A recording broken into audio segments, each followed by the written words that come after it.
Assalamualaikum warahmatullahi wabarakatuh. Nama saya Nur Salsabila Putri dari kelas 11 MIPA 2. Ingin menjelaskan tentang pelayaran bangsa Belanda mencari rempah-rempah. Yang pertama, Willem Barents. Willem Barents pada 1594, ia meninggalkan Amsterdam dengan 2 kapal untuk mencari celah timur laut di utara Siberia menuju Asia Timur. Ia mencapai pesisir barat Novaya Zemlya dan mengikutinya ke utara. Akhirnya terpaksa kembali saat mendekati ujung utara. Pada tahun berikutnya, ia memimpin ekspedisi lain 7 kapal yang menuju selat antar pesisir Siberia dan Kepulauan Vygach, tetapi ia terlambat menemukan perairan terbuka. Perjalanan ketiganya juga gagal dan mengakibatkan kematiannya.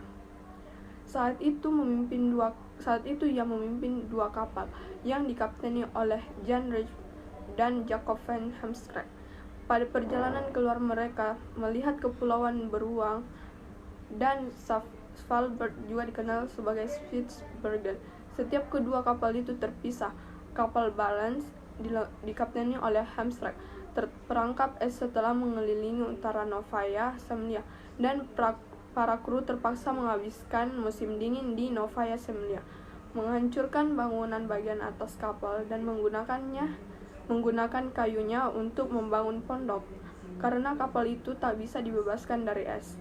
Pada awal 1597, rombongan Barents meninggalkannya dengan 2 perahu terbuka pada 13 Juni, dan sebagian besar kru pergi diambil oleh kapal Jan Reich di semenanjung Kola dekat Murmansk. Namun, Barents sendiri meninggal pada 20 Juni. Kematian Willem Barents oleh Christian Julius Lodewijk Poelman, kisah musim dingin yang mengerikan yang dihabiskan di Novaya Zemlya, diterbitkan sebagai buku harian Gerrit de Veer, tukang kayu kapal yang merupakan orang pertama yang mengamati anomali atmosfer yang dikenal sebagai efek Novaya Zemlya.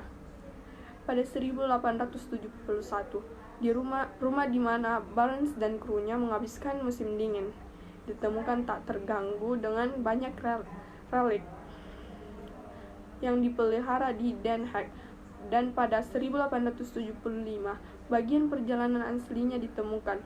Laut Barents dan kawasan Barents dinamai menurut namanya. Kedua, Cornelis de Houtman. Cornelis de Houtman pada tahun 1595, de Houtman dengan 4 buah kapal yang memuat 249 orang beserta 64 meriam memimpin pelayaran mencari daerah asal rempah-rempah ke arah timur, mengambil jalur seperti yang ditempuh oleh Portugis.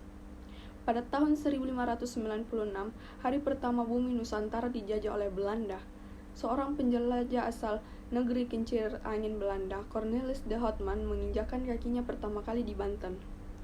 Pada hari itulah orang-orang Belanda telah menemukan Banten yang sejatinya hanya merupakan sebagian kecil dari kepulauan rempah-rempah paling menggiurkan di dunia. Praktik kolonialisme Belanda di Nusantara segera dimulai, dan Cornelis de Houtman adalah pembuka jalannya. Melalui sebuah buku, George Maslaman dalam The Card of Colonialism 1963, Cornelis sangat penjelajah berangkat ke Lisboa, Portugal, untuk melakukan investigasi kebenaran tentang Pulau Surga, Pulau Rempah, yang berada di ujung timur. Cornelis menghabiskan waktu selama 2 tahun di Lisboa, Portugal, hingga akhirnya kembali ke negaranya, Belanda. Setibanya di Amsterdam, Belanda, Cornelis bertemu dengan Jan Huygens van Linschoten, juga seorang penjelajah Belanda yang baru saja pulang dari India. Dalam laporan yang ditulis oleh Linschoten, Cornelis menemukan fakta yang selaras dengan hasil investigasinya di Lisboa, Portugal. Sebagaimana diungkapkan Peter Fitzsimons 2012 dalam buku berjudul Batavia, Cornelis adalah orang yang sangat berpengaruh di negeri Belanda. Pada 1594 itu, para pedagang di Belanda termaksud Cornelis ini lantas bersatu dan membentuk Perserikatan Niaga. Perkumpulan ini diberi nama Compagnie van Verre Amsterdam, atau perusahaan jarak jauh yang berpusat di Amsterdam. John Bucklin, The Coins of the Duke East Indies. Perserikatan Saudagar Belanda itu kemudian mulai menyusun rencana untuk melakukan penjelahan samudra dengan harapan bisa menemukan kepulauan rempah-rempah. Cornelis de Houtman ditunjukkan untuk memimpin pelayaran besar dan penuh tantangan yang akan dimulai pada 2 April 1595. Ketiga, Abel Tasman. Abel Tasman adalah penjelajah dan pelaut Belanda yang dikenal sebagai orang Eropa pertama yang menemukan Tasmania. Selain itu, Abel Tasman juga menjadi orang pertama yang mengonfirmasi bahwa Australia adalah sebuah benua. Pada tahun 1644, Abel Tasman dan Franz Fischer memetakan daerah antara Selat Torres dan Port Hedland.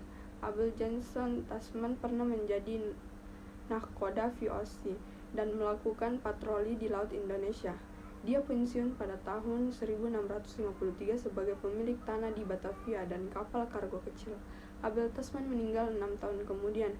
Pada tahun 1642, Gubernur Jenderal Anton van Diemen menunjukkan Tasman untuk memimpin ekspedisi mencari Pulau Selatan. Tasman berangkat dari Batavia pada Agustus 1642 dengan 2 kapal, Hamsrek dan Sehan, dan membawa 110 orang. Dari Mauritius, dia berlayar ke timur pada 44 derajat lintang selatan dan menemukan Pulau Van Diemen, diubah namanya menjadi Tasmania pada tahun 1856. Tanggal 24 November setelah melewati Laut Tasman, dia mencapai pantai barat Pulau Selatan Selandia Baru pada 13 Desember. Mereka sempat diserang oleh orang Maori di Golden Bay.